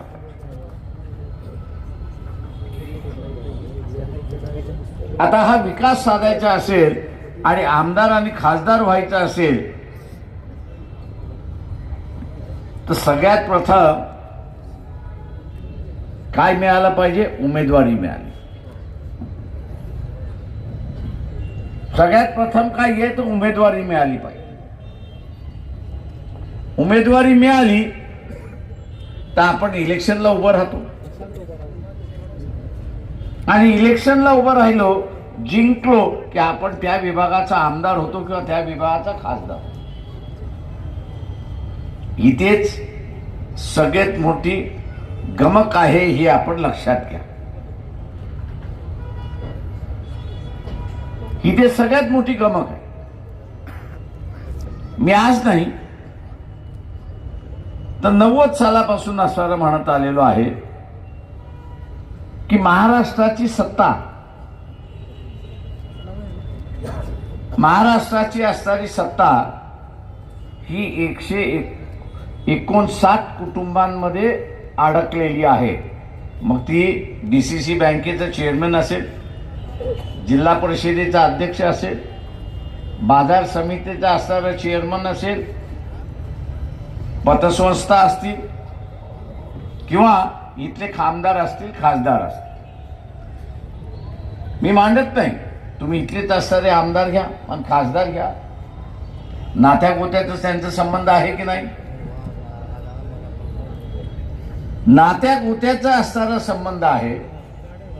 आणि म्हणून मी असं म्हणतोय की ही सत्ता 169 कुटुंबांमध्ये त्या ठिकाणी अडकलेली आहे. त्या अडकलेल्या सत्तेला आपण सोडवायचं आहे आणि सर्वसामान्य माणसामध्ये खेळवायचं आहे, हे आपण असं लक्षात घेतलं पाहिजे. आणि हे करायचं असेल तर कोणीतरी असणारं देवाची पूजा केली, कोणीतरी असणारा 11 दिवस त्या ठिकाणी उपवास केला, मग तो फार चांगला माणूस झाला. अजिबात नाही. तुम्हीही 15 दिवस उपवास केलात तर मरणार नाही, एवढं लक्षात घ्या. त्याच्यानंतर मरा. त्याच्यामुळे 11 दिवस उपवास केला आणि त्यांनी फार मोठं पुण्य केलं, अजिबात नाही. या थिअरीमध्ये अजिबात फसू नका.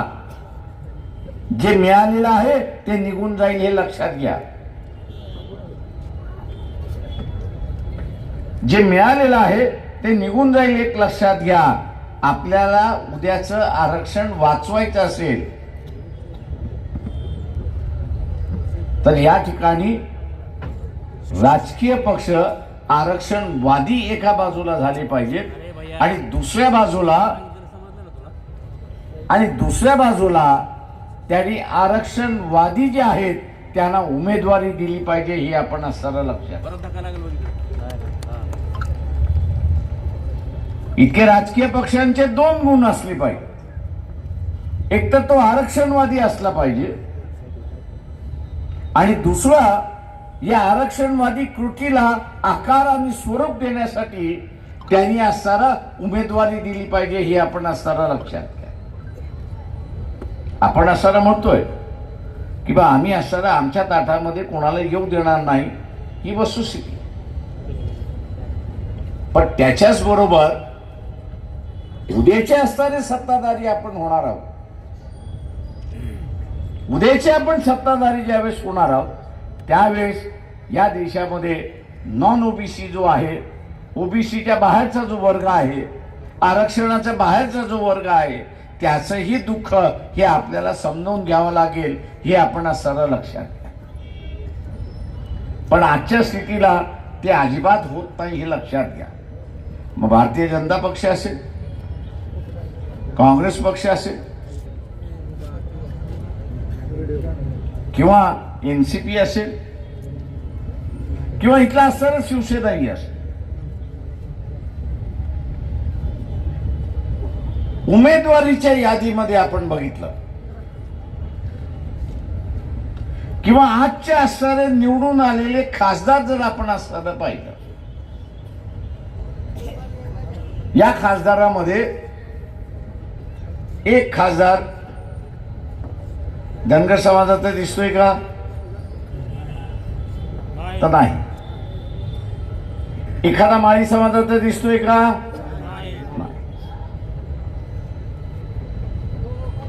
एखादा असणारा 11-12 बलुतेदारांमधला दिसतोय का? तर नाही. जर या समूहामधला खासदारच नसेल तर आरक्षण कसं वाचेल, हे मला सांगा. वाचवण्याचं केंद्र जे आहे ते विधानसभा आहे आणि वाचवण्याचं केंद्र जे आहे ते लोकसभा आहे. त्या लोकसभेमध्ये आणि विधानसभेमध्ये आरक्षणवादीच नसेल किंवा ज्या समूहाला आरक्षण मिळते त्या समूहाचा माणूस नसेल तर ते वाचणार कसे? आणि म्हणून आंधळेपणाने आपण कोणावरती विश्वास ठेवायचा नाही. आंधळेपणाने कोणी आपण इथं विश्वास ठेवायचा नाही, डोळसपणाने विश्वास आपण त्या ठिकाणी ठेवायला शिकलं पाहिजे. कोणीतरी ह्या देवाची पूजा करते, कोणी अमुक करते, कोण तमुक करते म्हणून तो चांगला अजिबात नाही, तो सगळ्यात बदमाश आहे हे पहिल्यांदा असणारा लक्षात. पूजा प्रत्येक माणूस त्याच्या घरामध्ये करतो, काही जण देवळामध्ये जाऊन करतो. सामान्य माणूस त्याचं प्रदर्शन करत नाही, तो भक्तिभावाने त्या ठिकाणी करतो, श्रद्धेने करतो. पण जो असणारा टीव्हीच्या माध्यमातून जगभर दाखवत असतो, पब्लिसिटी करत असतो, मी त्याला नेहमी म्हणत असतो हा सगळ्यात मोठा नाटकी माणूस आहे हे आपण असणारा लक्षात. हा सगळ्यात मोठा नाटकी आहे. अशा नाटकीपासून, माणसांपासून आणि संघटनेपासून आपण वाचलं पाहिजे हे आपण लक्षात घ्या. सावध राहिलं पाहिजे. का हीच माणसं घात करतात आणि याच संघटना आतापर्यंत घात करत आलेल्या आहेत. उद्याची संघटना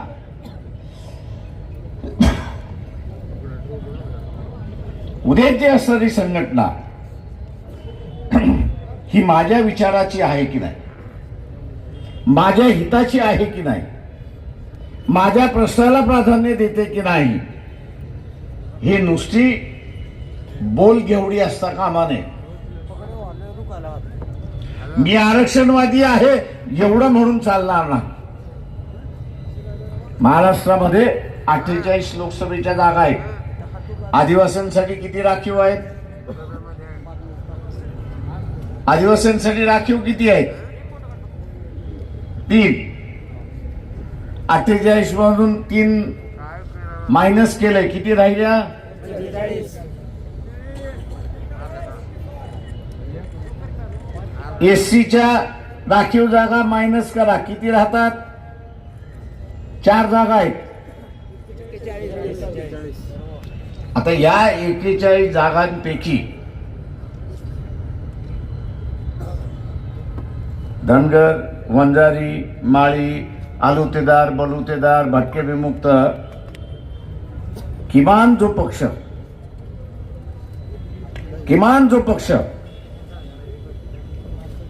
12, 13, 14, 15 उमेदवार देईल तोच आपला पक्ष हे आपण मान्य केलं पाहिजे.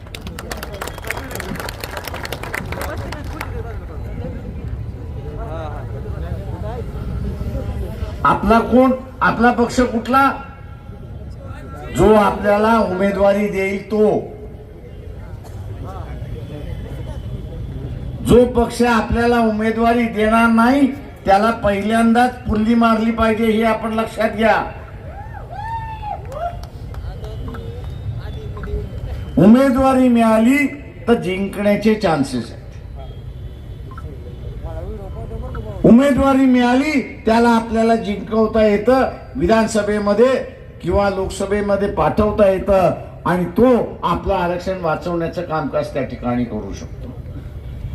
पण उद्या उमेदवारीच मिळाली नाही, तर ते वाचवण्याचं कामकाज कुठून होणार? आणि म्हणून राजकारण हे आपण असं डोळसरित्याने त्या ठिकाणी पाहिलं पाहिजे. आंधळेपणाने राजकारणामध्ये बघून चालणार नाही. उद्याच्या इलेक्शन मध्ये काय काय वाटप केलं जाईल? तर कबाबचं वाटप केलं जाईल, शबाबचं वाटप केलं जाईल आणि त्याच्याच बरोबर महात्मा गांधी सुद्धा वाटप केल्या जाईल अशी असणारी परिस्थिती आहे. याला जर बळी पडलात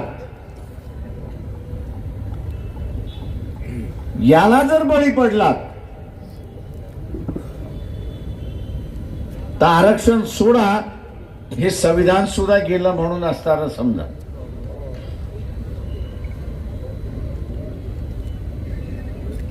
महात्मा फुलेंना जाऊन किती वर्ष झाली?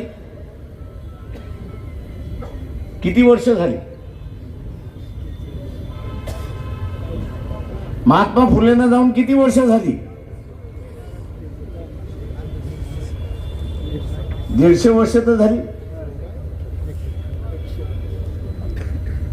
मग आजही त्यांना शिव्या घातल्या जाते का? त्यांची आजही निंदा नालस्ती केल्या जाते का? फुले दात्यांचा आजही असताना त्या ठिकाणी चेष्टा केली जाते का? तर या गुलामीची जी व्यवस्था होती, जाती प्रथेची व्यवस्था होती, स्त्री शिक्षणाविरोधी व्यवस्था, त्याला त्यांनी उलथून टाकण्याची सुरुवात केली. त्यांनी त्याला उलथून टाकण्याची सुरुवात केली आणि बाबासाहेबांनी संविधानाच्या माध्यमातून कायम स्टॅम्प मारला की पुन्हा येणार नाही अशी असणारी परिस्थिती.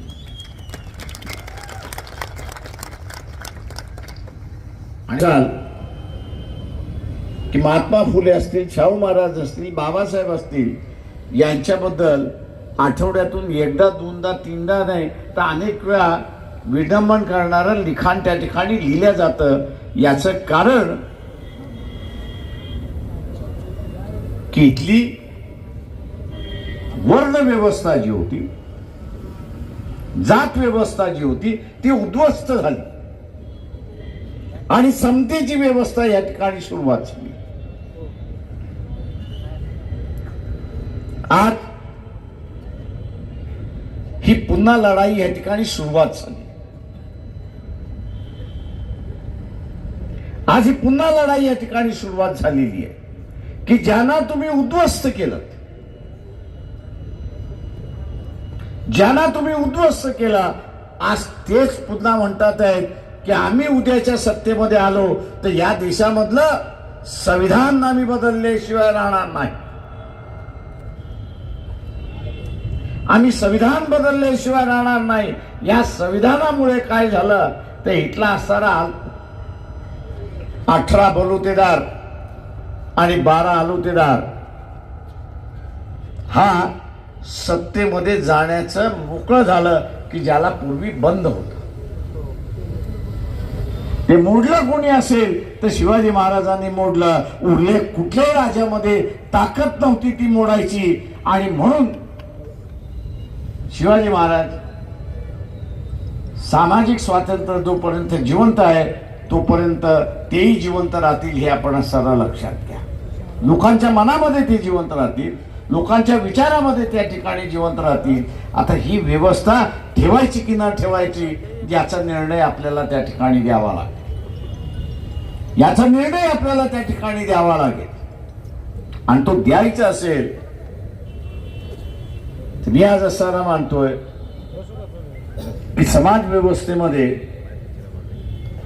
जे भांडण सुरुवात झालेलं आहे, ओबीसी मराठा असं भांडण सुरुवात झालेलं आहे, जी भूमिका आपण असताना या ठिकाणी घेतलंय की ओबीसीचं ताट वेगळं आणि मराठा समाजाचं ताट वेगळं आहे, हे आता राजकीय दृष्टिकोनातून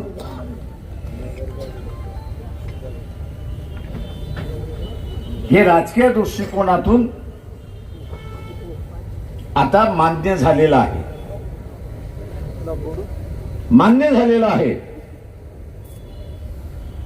या मान्य झालेल्या ह्याच्यावरती आता टिकवण्याचं असणारं राजकारण आपल्याला सुरुवात करावं लागेल. 2 महिन्यामध्ये लोकसभेच्या निवडणूक आहेत. या 2 महिन्याच्या लोकसभेच्या निवडणुकीमध्ये 12-13 खासदार ओबीसीतले गेले नाही. 12-13 खासदार ओबीसीचे गेले नाही. त्या पार्लमेंटमध्ये, त्या लोकसभेमध्ये तर आरक्षण टिकवणं कठीण राहील. मग भुजबळांसारखे कितीही माणसं लढायला राहिले तरी त्याचा असणारा ठेंगा दाखवल्याला मिळेल हे आपण असणारा लक्षात घ्या.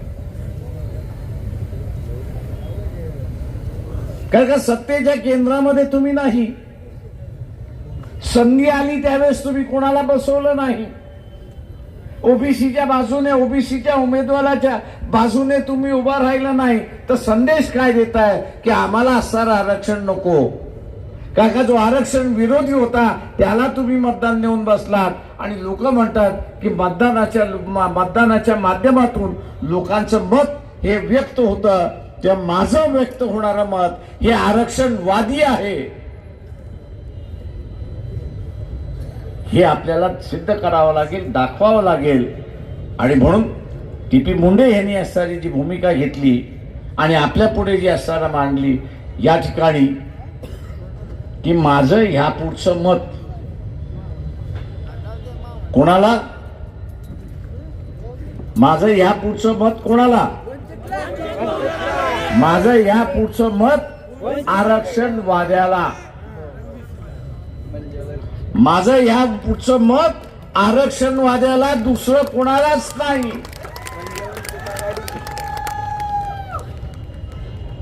आणि कुठला पक्ष आरक्षणवादी आहे याची टेस्ट मी आपल्याला असताना सांगितली, त्याचा निकष मी आपल्याला असताना सांगितला की जो पक्ष 12, 13, 15 ओबीसी उमेदवार देईल तोच आपला पक्ष आणि तोच आरक्षणवादी आहे आणि त्यालाच आम्ही मतदान देऊ, ही भूमिका आपली त्या ठिकाणी असली पाहिजे. उद्या सारं एका राजकीय पक्षाने उमेदवार दिला नाही आणि त्याला आपण असं मतदान दिलं, त्या मताच्या रूपाने आपण काय सांगतोय की मला आरक्षण नको आहे, मी आरक्षणवादी नाही. आणि म्हणून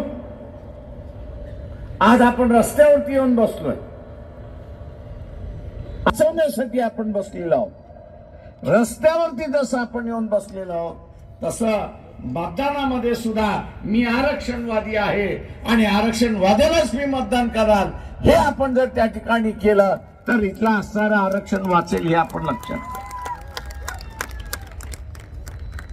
इथेच आरक्षण वाचेल हे आपण असताना लक्षात घ्या. आणि म्हणून इथल्या सगळ्या ओबीसी बांधवांना माझं असणारं आव्हान आहे, सगळेजण मुसलमान स्वीकारणार आहात का, मुसलमान होणार आहात का, मी जाहीर विचारत असतो. तुम्ही जर मुसलमान होणार नसाल तर धर्म धोक्यात आला, कशावरनं आला, का तुम्ही असं तुमच्या आई वडिलांचा, बापाचा आणि वडिलोपार्जनचा धर्म मान्य करत आलेला आहात, मग धोका कसला. आज जो सांगत आलेला आहे किंवा हिंदू खतरे में है, कसल्या खतरेमध्ये, इथला असणारे चीफ जस्टिस यांचं नाव काय, सुप्रीम कोर्टाचे चीफ जस्टिस त्यांचं नाव काय, हा मुसलमान आहे का, मुसलमान आहे का, नाही ना. इथला प्राईम मिनिस्टर कोण आहे, तो कोण आहे, आर्मी चीफचा कोण आहे, तोही मुसलमान आहे का. सगळी पदं हिंदूंकडे असल्यानंतर, मेन पदं हिंदूंकडे असल्यानंतर धर्म धोक्यात कसा, धर्म अजिबात धोक्यात नाही. परंतु हा कांगावा इथल्या गैर आरक्षणवाद्यांनी केला हे आपण असताना लक्षात घ्या. महात्मा फुलेंच्या चळवळीमुळे, शाहू महाराजांच्या चळवळीमुळे, बाबासाहेबांच्या चळवळीमुळे इथला असा जो समता विचार आलेला आहे तो समता विचार हा उद्ध्वस्त करायचा आहे आणि पुन्हा मनुवाद या ठिकाणी सुरुवात करायचा आहे. आम्हाला कुठल्याही धर्माला विरोध करायचा नाही, कुठल्याही धर्माला विरोध करायचा नाही, कुठल्या देवाला विरोध करायचा नाही, कुठल्या देवीला विरोध करायचा नाही. आम्ही असताना या ठिकाणी समता विचार घेऊन पुढे जाणार आहोत. ही संविधान समता घेऊन चालते. आरक्षणाच्या माध्यमातून समता नांदायला सुरुवात झालेली आहे आणि म्हणून आम्ही आरक्षणवादी आहोत आणि आमचं मत कोणाला, आमचं मत कोणाला, आमचं मत कोणाला, ही मतपेटीमध्ये पडेल अशी अपेक्षा बाळगतो आणि रजा घेतो. शांततेने ऐकलं त्याबद्दल आपल्या सगळ्यांना आभार मानतो. धन्यवाद. त्यानंतर आभार प्रदर्शनासाठी सचिनजी शेंडगे आपल्याला करतील. झाला एकदाशी आरक्षण, ओबीसी आरक्षण मेळावा पार पडला एकदाशी. आज या कार्यक्रमाला उपेक्षित वंचिताचे उद्धारकर्ते ॲडव्होकेट बाळासाहेब आंबेडकर यांचं मार्गदर्शन लाभलं. माझे पितृतुल्य आधारस्तंभ आदरणीय प्रकाश अण्णा शेंडगे यांनी आज या कार्यक्रमाचे पूर्वनियोजन करून मुंडे सरांनी उपस्थिती लावली आणि हा कार्यक्रम नाही म्हणता पूर्णत्वाकडे गेला. तमाम सर्व